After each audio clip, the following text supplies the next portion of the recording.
Hey everyone, welcome back to my channel. My name is Samantha Linden. You are watching Fresh Linen Crochet, and I have the camera at a super weird angle because I'm going to be showing you a lot of projects that I've made or started on, things like that, just kind of give you a sense of what I make, if it's good or not, you know, those kind of things.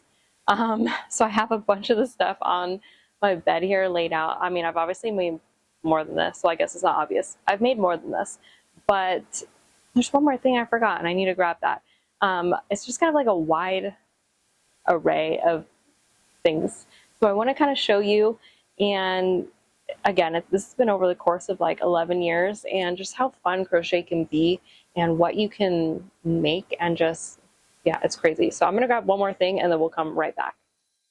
Okay, my friends, here we go. I have a bunch of stuff all over my bed. So let's run through it. One of the first things I ever made is this guy right here. It was like supposed to be like an ear warmer wrap thing, and it was my very first crochet project. And I mean, I restarted it about 1,000,000 times. This side's pretty good. It's a little stretched out, but it's straight enough. However, this side, I for the life of me could not figure out like what the heck, okay? And so it just is all uneven, and I'm definitely missing lots of stitches or adding stitches. I don't know which direction I went in.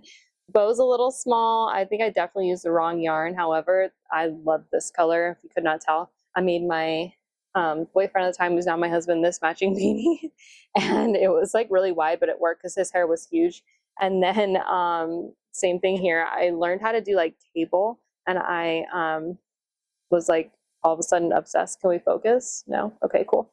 And so I made him that with the last of the green yarn. I mean, honestly, it's a vibe. I love it.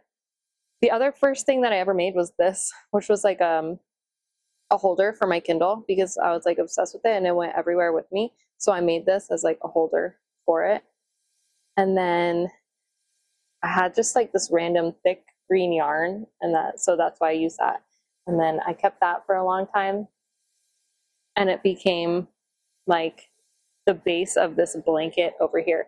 So I started this blanket probably 5 years ago, and I made this while I was pregnant with our 4-year-old. That's why I say probably like 5 years ago, but who knows.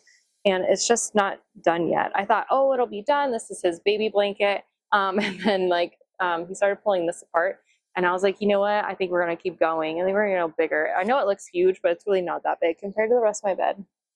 I figured I'm gonna do the rest all black and just keep it as a circular blanket.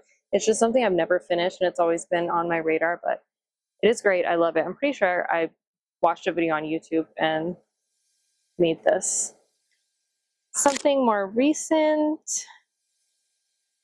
that I have made is this sweater. I just finished it last year, but I started it probably the year before that. So this pattern I got off of Etsy. I bought, it's from Autumn Olive Crochet, and this was her Halloween one. She shows you how to do these little like motifs. It's cute. I decided to only do skeletons. I really wanted to challenge myself with this sweater. If you're like, Sam, it's not the greatest, that's fine. My challenge was color work. I realized, and also this is the only like the second sweater I'd ever made. I made my sister the same exact sweater, but in all one color. Shouldn't add any motifs or anything. All one color, and it's perfect. And then I was like, well, that was almost too boring though. I would like mine to be a bajillion colors. And so I did a bajillion colors, and you can see the back is totally different. I think it's really cool. I love it. Obviously I made it for like fall time. There's lots of like different techniques. I decided to carry my yarn through, which as you can see doesn't work the best with like a dark color and this, but I didn't want to cut it every time or only use it. And it's before I learned a different skill to keep it back here, right? There's just so many different ways to do things when it comes to crochet, and that's what makes it so fun.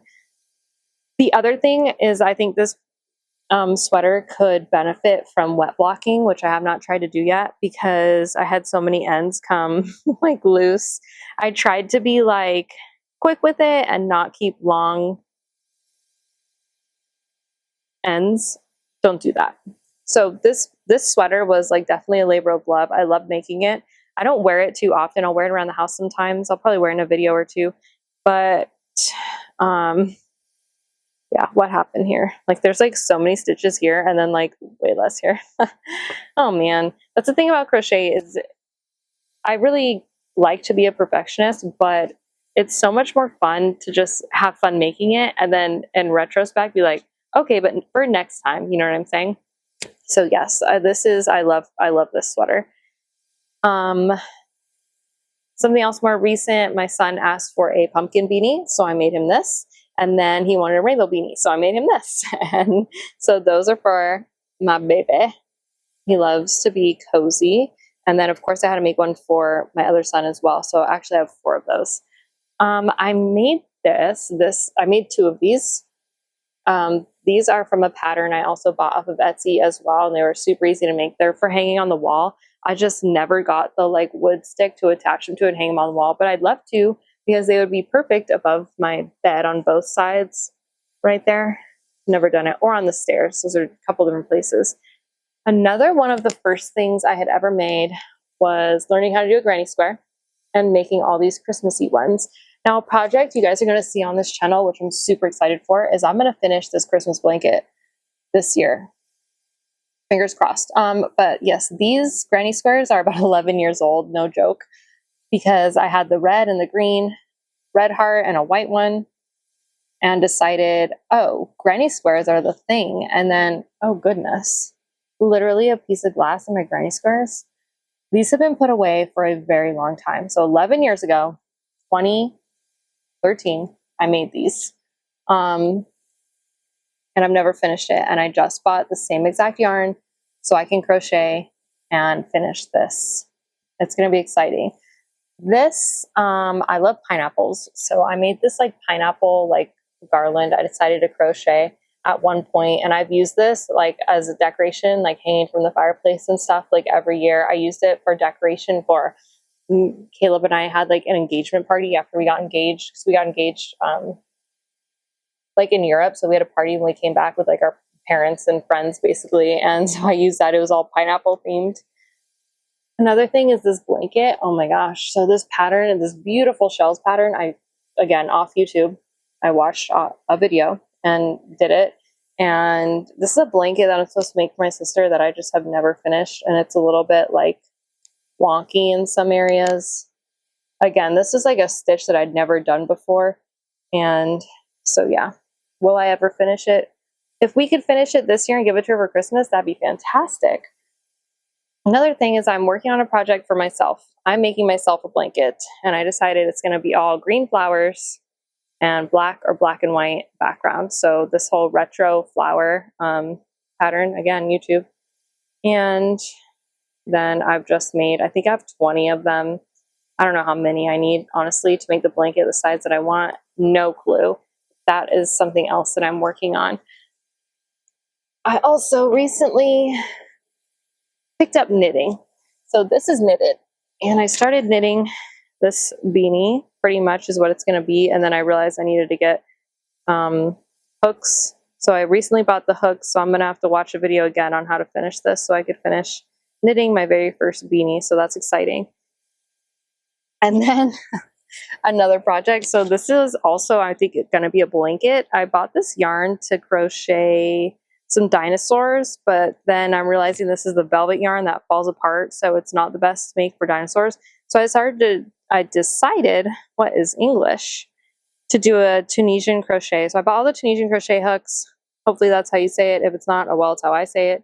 And I started making this, and I think I'm going to do just long rectangle and then attach it and do another long rectangle of just the same yarn till I run out, and then maybe I'll go buy. I have a blue velvet yarn too. That's that. Another project I'm going to want to start is I'm going to make a blanket for mine and Caleb's bed, which now that I'm thinking about it, why don't I just finish it on this blanket? I don't know. So I bought 2 of these, and then I have 2 in like this gray color, and I thought about just doing it in blocks like that. But now maybe I do just finish this blanket and do the gray and then do the black and white on the outside. I don't know. I don't know, you guys. Also, to give you a quick breakdown of what I keep all my yarn in here. I did a video. Oh, and that bag is another project. Of course, why wouldn't it be? In this bag, I'm trying, but it's very complicated. make, as you can see, complicated, a flame sweater for my husband. And I bought this pattern off of Etsy as well. And I didn't want to carry through the yarn again, as you saw, because you saw what a mess it was carrying it through here with this sweater. So I want to try a different method. That's what all these are. And it is not the easiest thing to do.